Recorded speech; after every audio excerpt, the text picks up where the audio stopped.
Hello అండి, Satya's garden to ప్లేట్కి స్వాగతం. ఇక్కడ మేము 2 సార్లు మిర్చి వేసాము. అయితే 2 సార్లు కూడా కలుపు మొక్కలు ఎక్కువగా వచ్చింది. అసలు దీంట్లో తీసే కొద్దీ కలుపు వస్తూనే ఉంది. మిర్చి మొక్కలు రావట్లేదు కానీ పిచ్చి మొక్కలు అయితే బాగా వస్తున్నాయి. అయితే వాళ్ళిద్దరూ ఉదయం నుండి తీస్తున్నారు కానీ ఈ మిర్చి మొక్కలు అయితే పాడైపోయింది. అంటే మళ్ళీ వెయ్యాలన్నమాట మేము తెచ్చి. వీళ్ళిద్దరే ఇదంతా తీసారనుకుంటున్నారా? నేను కూడా తీసా. మొత్తం ముగ్గురు తీస్తే ఇట్లా అయింది. చూసారా? మా లక్ష్మి ఏదో కష్టపడిపోతున్నానని చెప్పుద్ది. నేనే తీసా మొత్తం అంతా.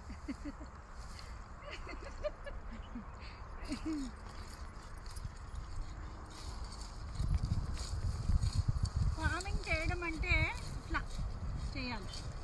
గడ్డి వేయకుండా ఉండాలి రోజు వచ్చి. బాబాయ్ ఇది రాలేదు.